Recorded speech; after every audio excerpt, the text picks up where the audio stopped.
Hello students, welcome to my YouTube channel Education Station. So today I'm going to continue the last video, that is chapter 6 of class 10, that is animal classification of science 2. Okay, if you are new to my channel, do subscribe and press the bell icon to get the prior notifications. And if you haven't watched the part 1 video, just go and watch that, then come to watch this video. Okay, let's begin with this video. Let me give you overview what we have did yesterday. So कल हमने ये basic सी चीजें पहले समझी थी, जैसे कि living organisms का क्लासिफिकेशन कैसे हुआ था. So living organisms was classified into prokaryotes and eukaryotes. Further prokaryotes is classified into prokaryotes and eukaryotes, both are classified as kingdoms. So prokaryotes are the primitive living organisms which are only unicellular, and there is only one kingdom, that is kingdom Monera. Okay, that is kingdom Monera. Then there is eukaryotes. Eukaryote are classified as unicellular organisms and multicellular organisms. In unicellular organisms there is only kingdom Protista, and in multicellular organisms there are further classification of kingdoms, but based on the cell walls. See, with cell wall and without cell wall.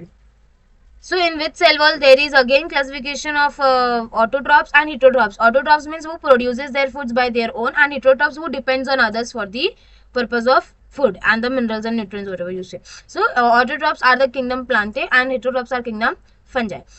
And without cell wall and kingdom Animalia. Animal cells does not have cell wall. What is cell wall? Cell wall is nothing but the outer layer of cell, which is a protective layer for the cell. Okay, now moving ahead. We have seen this classification of living organisms. Then what is animal classification? Animal classification is nothing but the formation of groups and subgroups, which depends upon the differences and similarities of them. Then Aristotle was the first one to perform this animal classification. That what are the benefits of animal classification. Then traditional method of classification, that was non-chordates and chordates. Now animals which do not have supported rod-like structure, that is called notochord. So there is absence of notochord in non-chordates, and there is gill slits is also absent. And if nerve cord is present, it is on the ventral side. Ventral side means what? Front or the lower side of the body. It is solid and paired. Heart, if present, it is on the dorsal side. Dorsal side means back or the upper side of the body. Then further non-chordates are classified into 10 phyla. Then chordates are totally opposite of non-chordates. Chordates have supported rod-like structure, that is notochord. There is gill slits, or if gill slits are not there, there is lungs present in the chordates for the purpose of respiration. And nerve cord is present on the dorsal side of the body. Dorsal side means the same, upper or the back side of the body.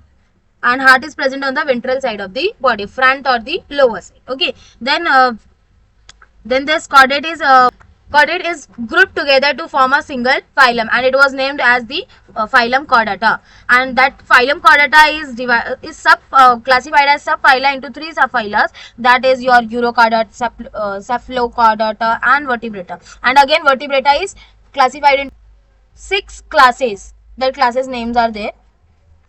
So till here we have did yesterday or the last video, or in the last video.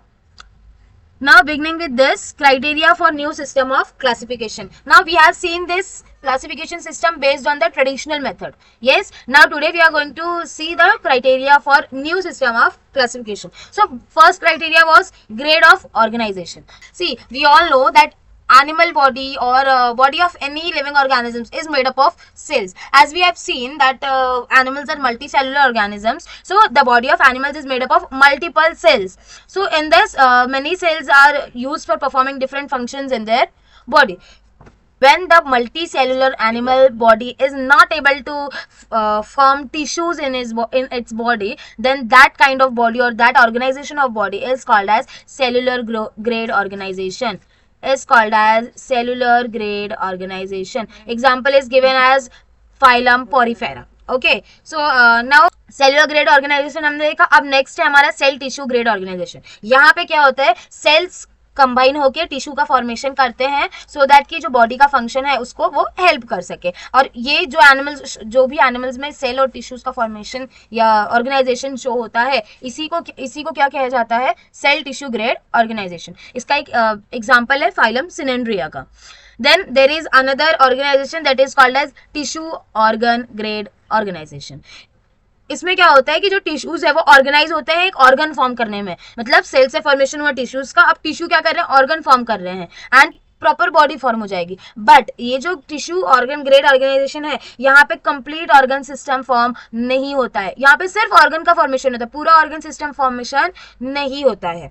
So this is called as tissue organ grade organization. Now see, there is see, this is your cellular grade organization. Here there are cells which are there to form a body.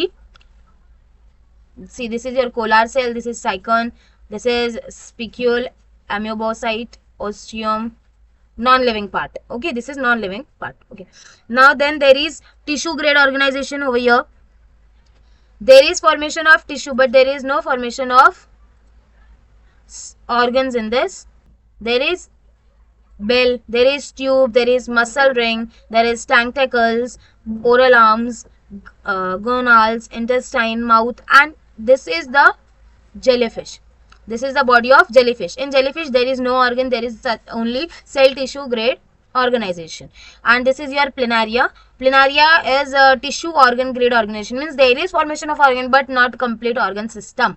Okay, so there is ganglia, eye spot, mouth, pharynx, gastrovascular cavity, nerve cord. Okay, see, this is the image of planaria. Okay, now next, ने जो भी अभी तक grade organisation पढ़ा वो सब में क्या हो रहा था, एक में सेलुलर बॉडी फॉर्म हो रही थी, बॉडी ऑर्गेनाइजेशन हो रहा था, एक में सेल टिश्यू ग्रेड ऑर्गेनाइजेशन हुआ था, और एक में टिश्यू ऑर्गन ग्रेड ऑर्गेनाइजेशन हुआ था। और अब ये जो है, जो हमने अभी पढ़ लिया ऑर्गेनाइजेशन, उसके बाद का यहाँ पे जो ऑर्गेनाइजेशन है, इसमें क्या हो रहा है, इसको क्या कहते हैं, ऑर्गन सिस्टम ग्रेड ऑर्गेनाइजेशन। अब इससे हमें क्या पता चल रहा है, इसमें ऑर्गन सिस्टम कंप्लीटली फॉर्म होता है। इसमें क्या होता है, कंप्लीटली ऑर्गन सिस्टम फॉर्म होता है।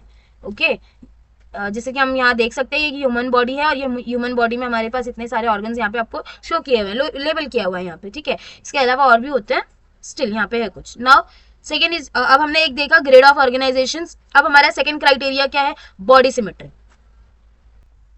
एक्टिविटी दिया हुआ है, क्या बोला है, take a pictures of human body and spongilla and try to take an imaginary section through specific plane of their body so as to get 2 equal halves. What do you observe? So यहाँ पे बोला है कि एक human body का एक picture लेना है और उसको 2 इक्वल हाफ में इमेजिनरी कट करने की कोशिश करना है। यस, अगर हम एक बॉडी ले, ह्यूमन बॉडी को अगर ले, तो हम उसको 2 इक्वल हाफ्स में कट करेंगे, या हम अगर उसको कट भी करते हैं तो जरूरी नहीं है ना कि वो 2 इक्वल हाफ्स में कट हो। यस, अब वो क्यों नहीं होगा, because of this kind of property. जैसे कि असिमेट्रिकल बॉडी, सिमेट्रिकल बॉडी में क्या होता है कि कहीं से भी काटो वो 2 इक्वल हाफ्स में नहीं कटोगे, वो अजीब ही तरीके से कट हो जाएंगे, ठीक है। सो बॉडी रेडियल सिमेट्री में क्या होता है कि इसमें आप कहीं से भी कट करो, if imaginary cut passes through the central axis but any plane of body it gives 2 equal halves. आप किसी भी एंगल से कट करो, कोई भी कहीं से भी आप कट करोगे, क्या होगा, आपको बॉडी 2 इक्वल हाफ्स में मिल जाएगी।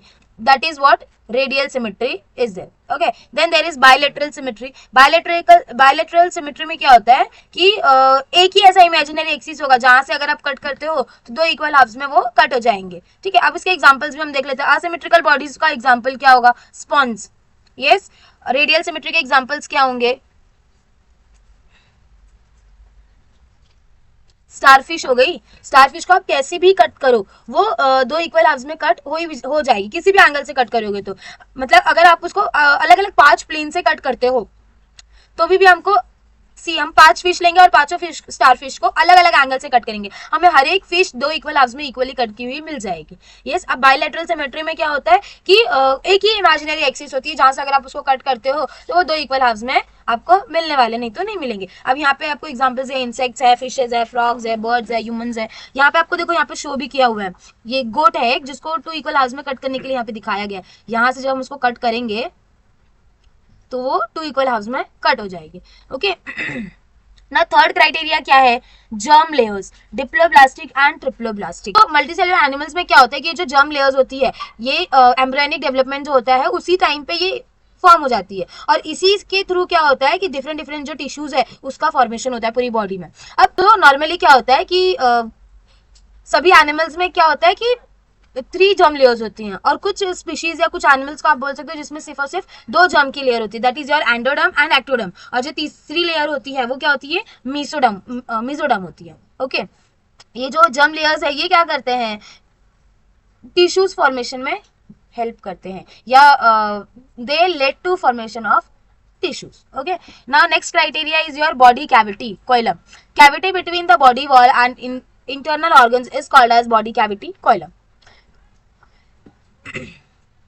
कैविटी क्या होता है, जो बॉडी का वॉल है और जो इंटरनल का ऑर्गन है।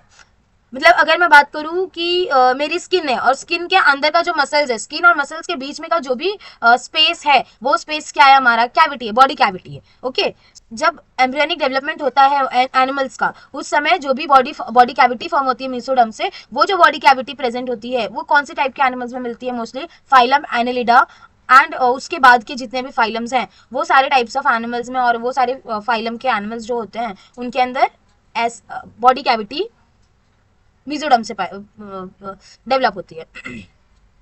Such animals are called eucoelomate. अब इनको क्या बोला जाता है, जिसमें मीसोडर्म से बॉडी कैविटी फॉर्मेशन होता है, वो एनिमल्स को कहा जाता है eucoelomate, animals with true body cavity. ऐसे एनिमल्स जिसकी ट्रू बॉडी कैविटी है।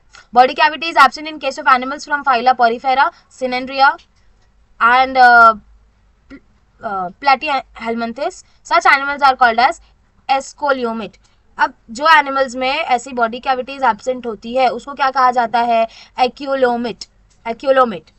इन case of animals from phylum Escalminthes, they have body cavity but it is not formed by the above mentioned two ways, hence those animals are called pseudocoelomates। मतलब अगर body cavity आपका mesoderm से form हो रहा है तो वो body cavity क्या है, ट्रू बॉडी कैविटी है, और वो वाले एनिमल्स को क्या कहा जाता है, यूकेलियोमेट्स कहा जाता है। अब जिस भी एनिमल्स में या जिस भी फाइला के एनिमल्स में बॉडी कैविटी एब्सेंट होती है वो एनिमल्स को क्या कहा जाता है, एक्यूलोमेट कहा जाता है। और ऐसी एनिमल जो कैविटी, जिसके अंदर कैविटी का फॉर्मेशन ही नहीं होता है, तो वो क्या होते हैं, स्यूडोकोइलोमेट्स।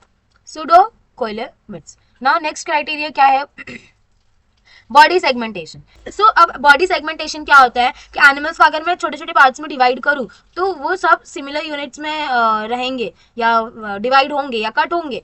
सो वैसी जो बॉडी होती है उसको क्या बोलते हैं, सेगमेंटेड बॉडी बोलते हैं। और हर एक यूनिट जो होती है बॉडी की उसको कहते हैं सेगमेंट्स। और ये मोस्टली आपको कौन सा एनिमल्स में दिखाई देगा, अर्थवर्म, फाइलम एनेलिडा से जो आया है। ठीक है, सी अब यहाँ पे हमें ये किंगडम एनिमेलिया का क्लासिफिकेशन दिया हुआ है, बेसिकली वो देख लेते हैं। Kingdom animalia, multicellular organisms without cell wall. हमने ये पहले भी देखा था कि एनिमेलिया जो है, किंगडम एनिमेलिया, वो क्या होते हैं, मल्टी सेलुलर ऑर्गेनिजम्स होते हैं और जिनके पास सेल वॉल नहीं होता है, मतलब उनके सेल को एक प्रोटेक्टिव लेयर नहीं होती है। Then body organization, cellular grade, tissue organ system grade. Cellular grade, then there is body symmetry. Cellular grade जो होते हैं उनकी बॉडी सिमेट्री कैसी होती है, असिमेट्रिकल बॉडी होती है। इनकी बॉडी कैसी होती है, असिमेट्रिकल बॉडी होती है। इसके अंदर एक ही फाइला आता है जो कि है फाइलम पोरिफेरा। ओके, और दूसरी जो है body organisation, that is tissue organ grade organisation या ऑर्गन सिस्टम ग्रेड ऑर्गेनाइजेशन। इसमें दो टाइप के बॉडी सिमेट्री है, that is your radial symmetry and bilateral symmetry. Radial symmetry में भी एक ही फाइलम आता है, that is your Cnidaria. Radial symmetry में सिर्फ और सिर्फ एक सिनेंड्रिया आता है, that is your starfish. Then bilateral symmetry में क्या क्या आते हैं, एक्यूलोमेट, सूडोकोइलोमेट एंड यूकोइलोमेट। इसके अंदर जितने भी बाकी के जो फाइलम्स है वो सारे आ जाते हैं। अब जिसमें एक कोइलोमेट जो है उसके अंदर क्या आता है, प्लेटीहेलमिन्थेस आता है, बस उसके अंदर सिर्फ और सिर्फ एक ही फाइलम आता है, दैट इज योर प्लेटीहेलमिन्थेस। इसमें क्या होता है एकोलोमेट में कि बॉडी कैविटी एब्सेंट होती है या बॉडी कैविटी का फॉर्मेशन मीसोडर्म से नहीं होता है, वो होता है एक्यूलोमेट्स। और स्यूडोक्लोमेट्स में क्या होता है कि इनमें बॉडी कैविटी का फॉर्मेशन ही नहीं होता है। उसके एग्जांपल्स क्या है, एस्केलमेंथेस। और यूकेलियोमेट में क्या होता है, मीसोडर्म से जो बॉडी कैविटी का फॉर्मेशन होता है वो सारे क्या आ जाते हैं, यूकेलियोमेट्स में आ जाते हैं। इसमें कौन कौन से फाइलर्स हैं, एनेलिडा है, एंथ्रोपोडा है, मोलस्का है, एकिनोडर्मेटा है, हेमिकोडर्मेटा है, कॉर्डेटा है। ये सारे फाइलम्स किस में आ जाते हैं, यूकेलियोमाटा में आ जाते हैं। सी ऊपर के जितने भी हमने फाइलम्स देखे वो सारे फाइलम्स क्या है, नॉन कॉर्डाटा है। नॉन कॉर्डाटा मतलब क्या, जिनके पास नोटोकॉर्ड एब्सेंट हो। ओके, और ये जो क्राइटेरिया आपको दिखाई दे रहा है यहाँ पे, यही क्राइटेरिया के बेस पे क्या हो रहा है, अब एनिमल का क्लासिफिकेशन होता है. दिस इज द न्यू और the advanced classification system of animal classification. Okay, now let me tell you again one thing, that if you are new to this channel, do subscribe the channel and press the bell icon to get the prior notifications. And if you like this video, do like and subscribe and share with your friends to get them also tuned with this channel. Have a good day. Thank you.